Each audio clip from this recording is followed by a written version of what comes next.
are going to tackle about Formulating My Philosophy of Education by Brenda B. Corpus, PhD.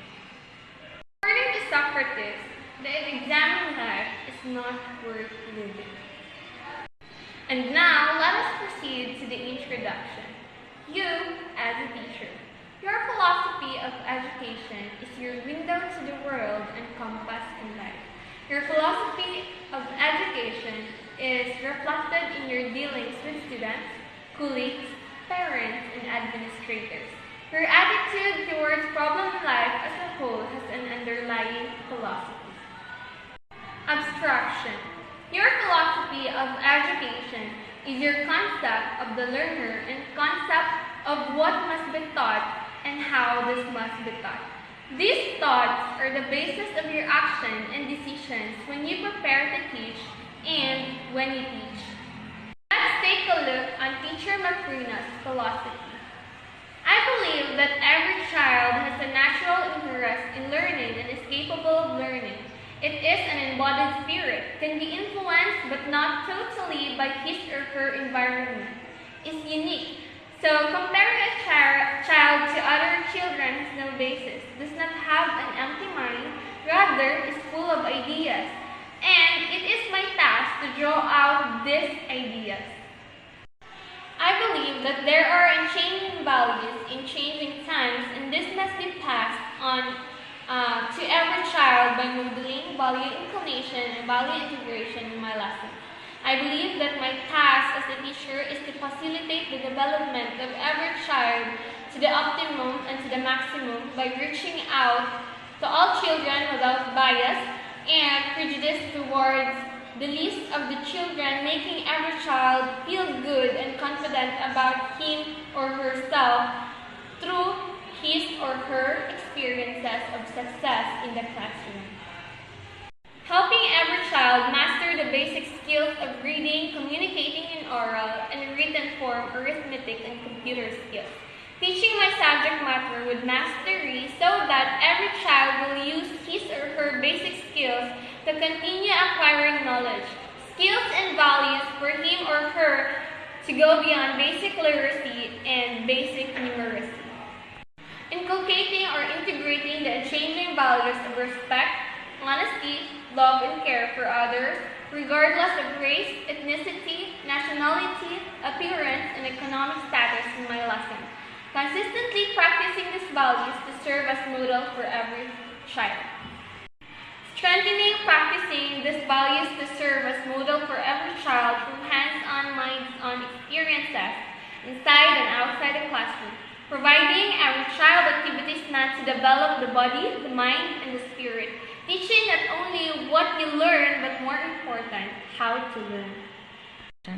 Christian philosophy. Teacher Macrina subscribed to the Christian philosophy because she believes that the learner is an embodied spirit, and she wants to provide every child with activities that are meant to develop the learner's body, mind, and spirit. The fact that she is mindful of the development of the mind makes her a rationalist because she is after the holistic development of the learner body, mind, and spirit. She is also humanist in thinking and in practice. Behaviorist.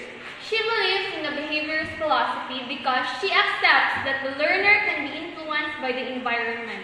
However, she does not totally adhere to the behaviorist philosophy because she does not agree that the learner can be totally influenced by his or her environment.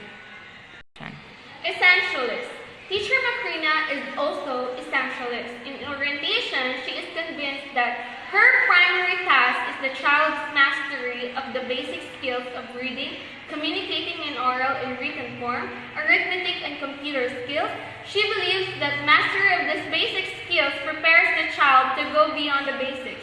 Her behaviorist philosophy makes her work hard for every child to experience success, which surely contributes to a favorable learning environment. Perennialist. Teacher Macrina is also essentialist and perennialist in thinking. She believes in unchanging values of respect, honesty, love and care for others regardless of gender, race, ethnicity, nationality, appearance, and economic status. And therefore, her lessons. Cognitive and thinking. She is also cognitive in thinking and practice because, like Bruner, she believes that modeling these values is the most effective way to teach these values.